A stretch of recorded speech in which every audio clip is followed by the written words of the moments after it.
With invasions of Italy having become weekly, they were no longer something to be feared for Rex and his veteran army.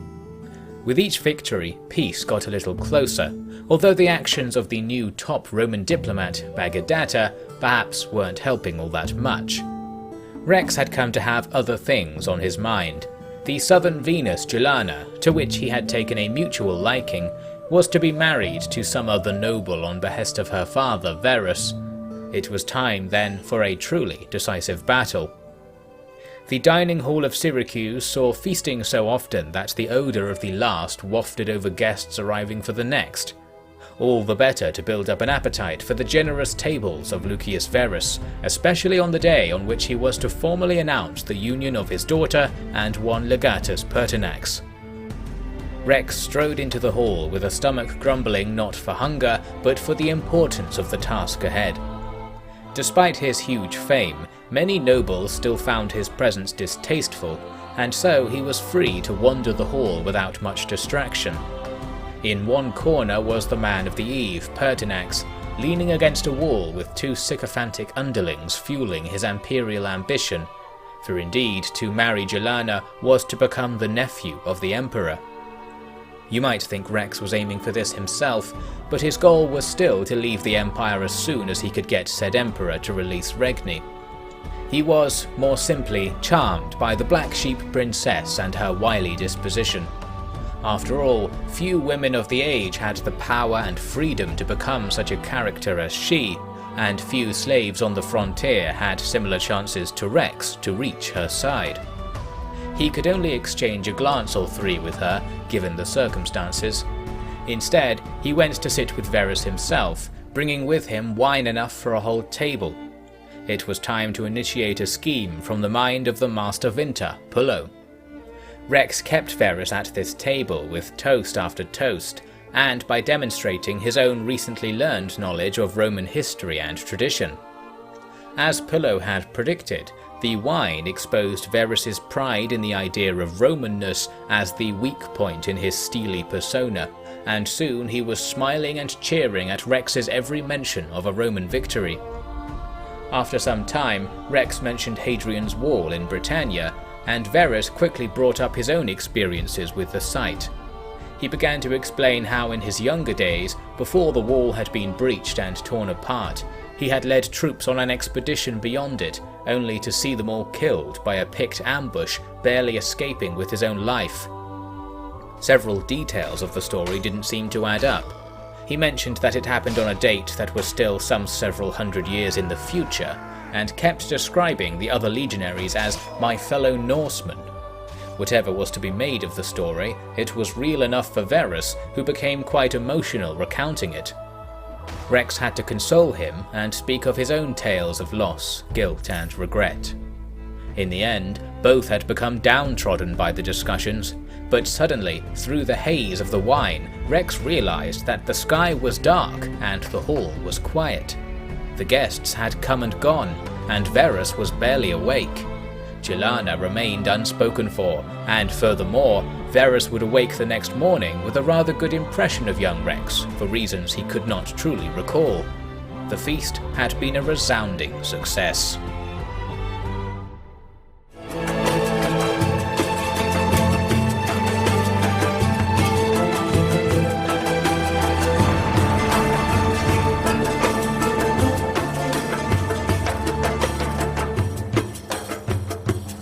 Hello there and welcome back to Rex Romanum.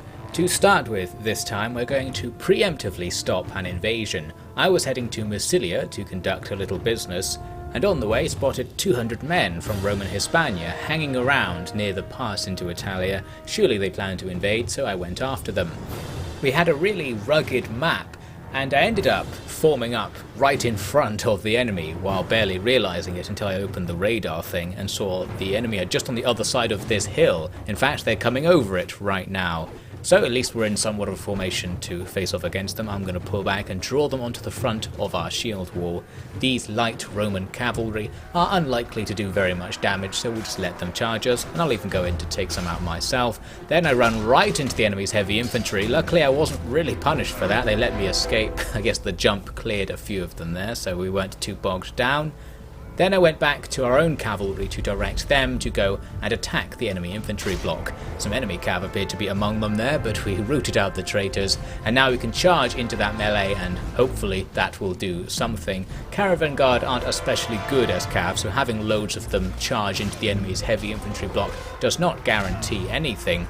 And I wasn't particularly good at resolving things myself, I just kind of rode around not really doing any damage. However, the enemy did start falling back.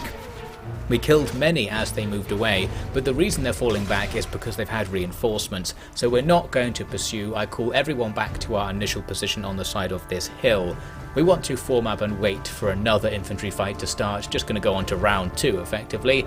Eventually, some more guys arrive and here we go. This time the enemy aren't using a formation, so there is the risk that they'll surround our infantry block, but they'll be less effective attacking it from the front. I order my guys to get in there and start fighting, bringing the cav into the enemy flank once again, and once again it doesn't do all that much. It's still going to be a brutal battle. I'm not really being very helpful myself, getting nearly killed trying to break through the enemy ranks and then getting cut down by this skirmisher behind them. At least I've given all the orders I need to give by this point in the battle. It's just a case of hoping we win. We do have numbers on our side, but because our reinforcements will spawn really far away and much after the enemy's reinforcements, locally we don't have that much of a numerical advantage. That said, we do have the edge, especially because our archers started jumping into the fight, so we'll be able to take down the enemy's inf. Our cav are having a lot of trouble dealing with the enemy's skirmishers, but there aren't many of those skirmishers left, so that's okay. And here come the reinforcements, loads more caravan guards start piling in. We've taken down the inf and a few of them finish off the skirmishers, so there we go, we eventually get our win. But it was a bit brutal. We lost quite a few men fighting on the front line, so our losses won't be just the easily replaceable caravan guard this time, although a lot of those guys were actually killed. Of course, many wounds as well, but that doesn't matter in the long run. Our 100 losses for the enemy's 200 will convert into 30 for 200 realistically, not all that bad, and the invasion has been stopped. Now I can go on to Massilia and continue with my business. What I'm doing is using state money to buy land for myself, because you can do this. So I'm buying up property and land in Rome, Massilia, Ravenna, Syracuse, just places around where we're operating to give ourselves a massive income. With that done, I started going down to Syracuse with the intention of visiting Julana, and on the way spotted another small invasion currently in progress. A few of our own guys were dealing with it, and I kind of arrived late to the battle. Our allies just charged in before I could do very much, but I did get that sneaky chance to take down the enemy's leader after arriving to the fight. Then I ordered my cav to charge in and just do what they could to help out with the melee, and after a brief slaughter, things are going to go our way. Our own melee troops and archers were too far behind to ever participate in the fight. We captured the enemy commander, which was nice, and of course losses on our own side were minimal because our allies took the losses and they can just respawn the troops for free, etc. because of AI magic. With all that sorted, I can go and visit Julana, but there's something else I want to do while I'm here as well to potentially advance our relationship past the point of just being stuck under Verus's heel. "That's impossible," Rex exclaimed. Julana grinned and sat up on her couch. "Not at all. I was pouring the wine right into the cup, and the little pipe in the bottom just drained it through the base, through the table, and out into the basin. So I could just keep pouring and pouring, and everyone there thought I was performing some act of the gods. Old man called me Proserpina, young man called me Venus. Guess the old man don't spread rumors so fast these days, huh?" "Are you sure they didn't call you that before your little party trick?" Rex asked, almost seizing up upon hearing himself. "Sometimes. Don't be embarrassed." "I'm not embarrassed." With a face as red as the wine I created out of thin air, he says those words. You ought to write it down for the street actors. It's comedy, in theory. Thank you. Oh, I'm just teasing you. Please, Magister, it's fine. Julana laughed, throwing a pillow at Rex across the cauldron of grapes. No amount of winking could get him through this flirtatious scene unsullied, but by luck, good or bad, it was ended by the doors to the parlour bursting open. It was the familiar scene of Verus storming up to Rex in a huff. "Daddy, please don't say anything," Julana quickly asked. "You be quiet! And you! You have endless nerve, don't you?" Verus said, pointing at Rex. If he'd seen the display of the last few minutes, he would have evidence to the contrary, but while Rex was a bachelor of rare inexperience, he had grown used to standing up to men veiled in power and money. He did so literally now, standing between Verus and Joanna. "You are wrong to keep her from me, Lord Varus." "It is my right and obligation. One more word, Lord Varus, I challenge you to single combat for the right to speak with your daughter," Rex said, with heavily rehearsed ease. Varus burst out laughing and simply drew his sword and ran out into the courtyard as his answer. Rex followed, and the house staff quickly handed him a sword and shield, produced so quickly that this must also have been a well-rehearsed act. As soon as Rex set foot in the sunshine, Verus charged at him. Rex raised his shield, but the blow was heavy enough to push his arm back and pressed both the rim of the shield and part of the blade against his arm, drawing blood. Rex had suffered much worse and danced around Varus's further blows. Once the general had to draw a deep breath, Rex moved in.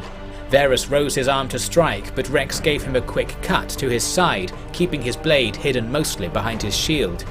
Varus halted his attack and keeled over.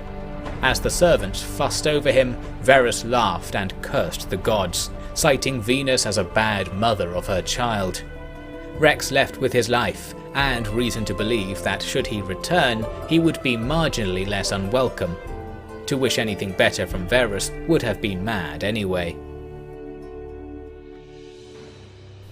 I wanted to know if we could ever convince Verus to let us be with Joanna, and after cheating it appears the answer is no, at least I can't find one, so that's just going to have to be on hold. On the way home I discovered tons of bandits attacking caravans. Here faced a group of 80 of them, thought I'd step in to save some of the traders. We do make money from caravans going to Rome at the moment, so it's nice to have the caravans still going. Plus, because the enemy are mostly unarmoured and because we have tons of caravan guard, we can just charge into these groups and hack through them, easily replenishing our losses from the prisoners that you save by doing this. So after killing that group of 80 very easily, we went on to fight a group of 90 this time, and I was clearly feeling very aggressive. I charged right into the middle of a small gang of enemies and just got hacked to pieces. I guess it just worked better in other cases, so I thought, well, it seems to be okay to charge through groups of enemies. But no, if they're tightly packed enough, you can't just go right through them slashing away, and I do get taken down, and I do take a long-term wound from it as well, so I'm really being punished. As for the rest of the fight, our army goes on to just slaughter the enemy as before. Now, we got some good news from Banatia, who returns from Roman Hispania, and he's managed to convince them to go in for a truce. This is great because Roman Hispania have been the big faction that kept invading us with powerful armies, so now that they're on our side, or at least not against us, to be more accurate, we're actually in quite a peaceful situation. With all of the Roman factions directly around us being not against us, only Roman Asia is at war with us and they haven't invaded yet, so that's great news, and Rex's legitimacy is growing and growing. I thought I'd try and complete the set by sending Banatia off to talk to Roman Asia as well, so off he goes, we'll see what comes of that. In the meantime, there was another invasion. This time it's a regular one. It's the Sarmatians, back with 150 or so troops. It looked like our own allies might have been trying to stop them, which is a rarity, but still Rex is going to have to do most of the work. As I was advancing with my infantry block, the enemy's cav charged forwards, but because our men are so tightly clustered together, that's not too bad. The archers are a potential worry, but I've got my archers clustered in really close to the back of the infantry square, so they're difficult to catch out in the open like this, and only a few of the enemy cav end up fighting them.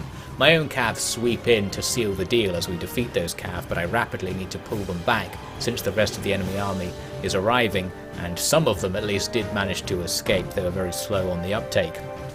Now we need to get ready for the real fight as the two infantry squares begin to close. Their infantry is, broadly speaking, worse than mine. I guess the Sarmatians specialise in heavy cav and horse archers and the like, so a lot of their infantry are lightly armoured. Annoyingly, as I was giving orders, that one guy had the gall to actually attack me while I was busy waving my arms about, or whatever that order system represents, so let's go and punish him for that, and save our archers at the same time. Now it's time to dive into the fight once again and go after the enemy's main block. I think here I'm taking down the enemy commander with that cheeky slash, so that helps. Their infantry will just get killed by my own inf, while I go over here to join the cav fighting the enemy's archers. At the same time though, lots of enemy reinforcements, including a whole load of cav, come in to fight us here as well, so things start to get messy. I think the enemy are somewhat routing though at this stage. Many units are seen running away from us, maybe they're trying to skirmish or something, but there is no cohesion basically. So as we cut down the odd guy here and there, our block of infantry is advancing in good order, and soon everything on the field is killed or runs away, and that's going to be the end of that. We lost something like 20 men to stop that invasion of 150 or so. Not a bad trade.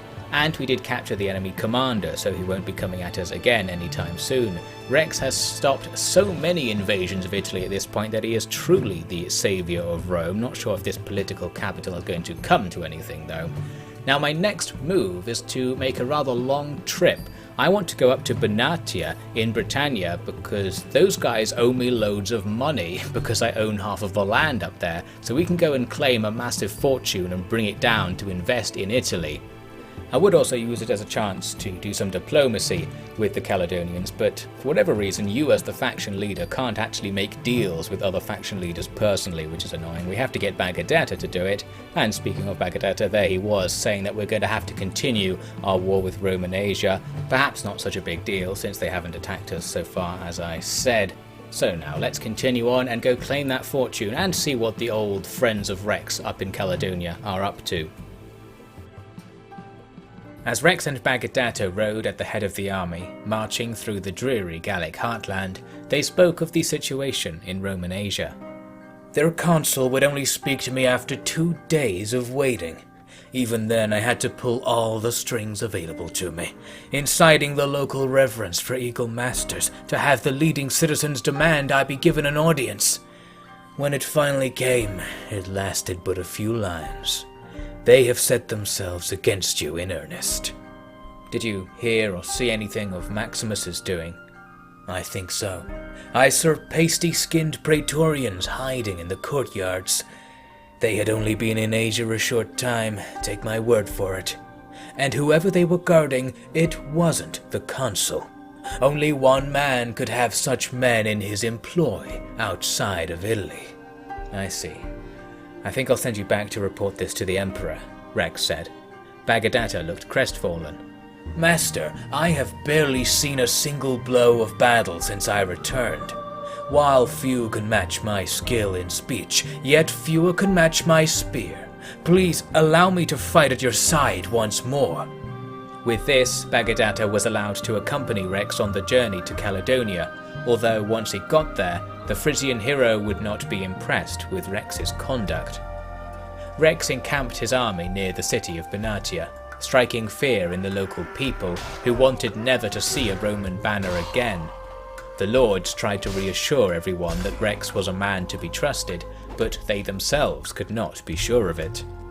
At the dinner held that night, Rex was given the seat of honour at Chief Corbed's table. The chief sat beside him, and on the other side was Lord Vist.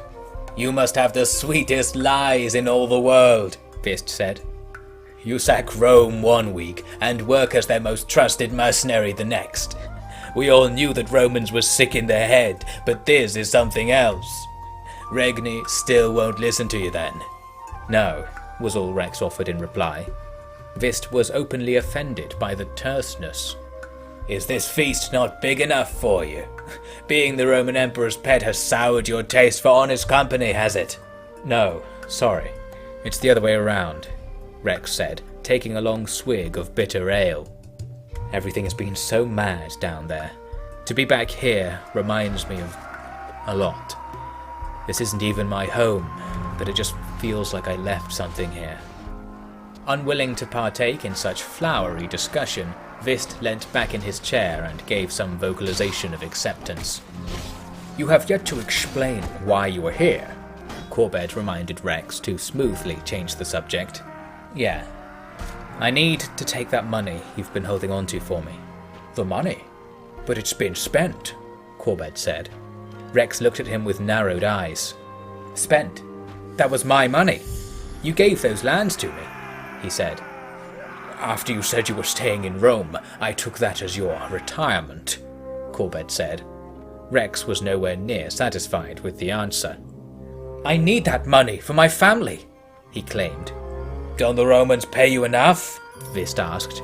"That's not the point. The money was mine, so I can take it if I want without question," Rex claimed.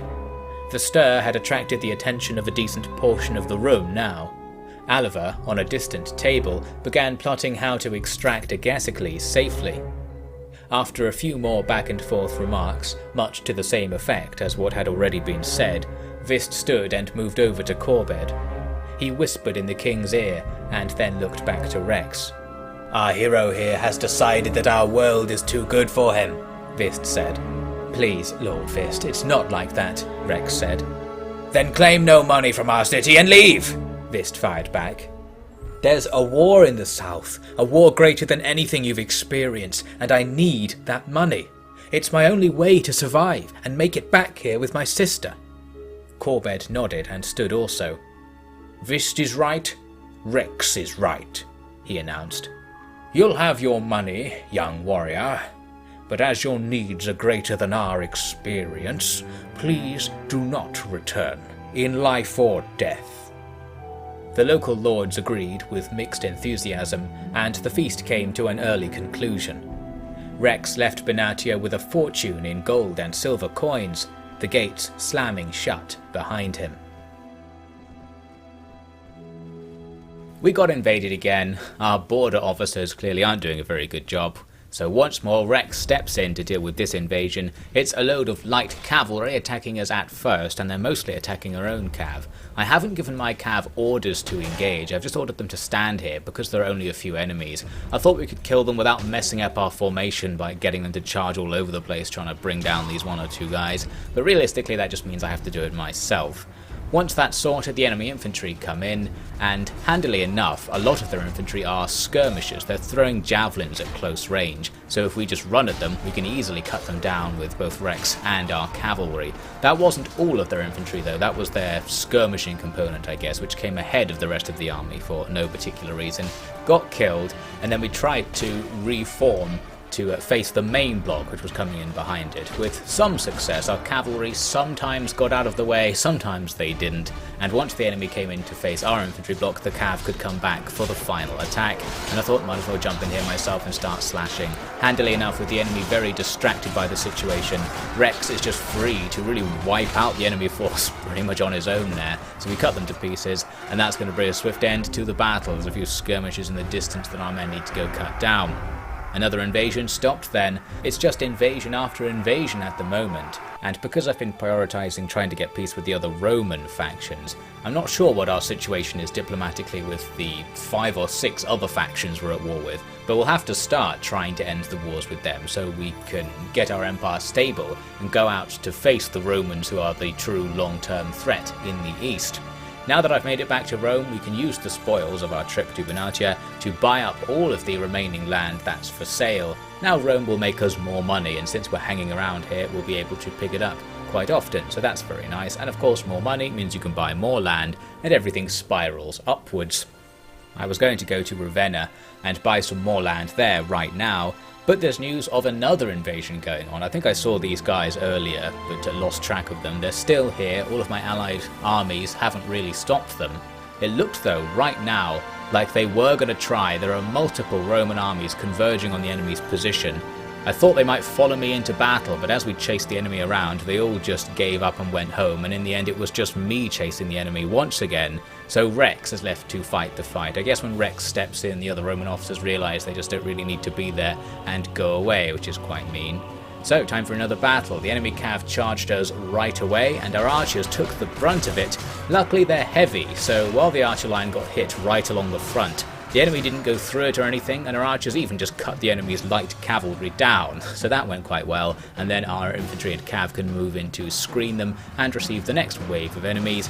Just another block of not particularly strong infantry to face. I'm getting in too deep there, almost lost my horse. I wanted at this point to use the ability that heals the troops nearby, which is why that screen appeared. I've forgotten what key it is, so I started just mashing loads of different keys on the keyboard, and I don't think I actually found it in the end. I can't remember what it is, so do remind me, someone, if you know what it is. After a while, I decided to get off my horse because it was gradually dying of blood loss. I then mashed some more keys and found the ability that does a war cry. Not quite sure what this does. It costs experience, and I guess it reduces enemy morale and makes a few of them more likely to rout. I did spot a few guys run away after I did it, so maybe it works, but I think they came back right away, so I guess you have to use that at the opportune moment. Anyway, aside from that, all of these enemy heavy spearmen, the last surviving members of their block, are thoroughly distracted, so Rex can now just rampage through them, absolutely annihilating most of the remaining force, and that's going to stop another invasion of our territory quite nicely.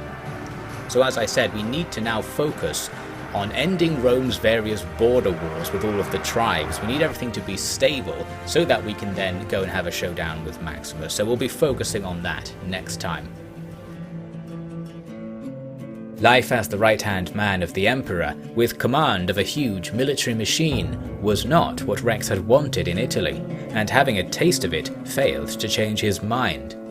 Even with such power at his fingertips, merely speaking with a person of his choice was a problem, and his subordinates, outwardly loyal, continuously set him up for a fall when invaders came knocking. It wasn't the life Rex had thought kings enjoyed. But perhaps that was only because he was still not quite a king. Thank you for watching this episode, and special thanks to all of the OfficiallyDevin patrons. Rex will be not only buying up half of Italy to become a nobleman himself, but as said will endeavour to end Rome's foreign wars and become an undoubtable saviour of the nation in the next part of Rex Romanum.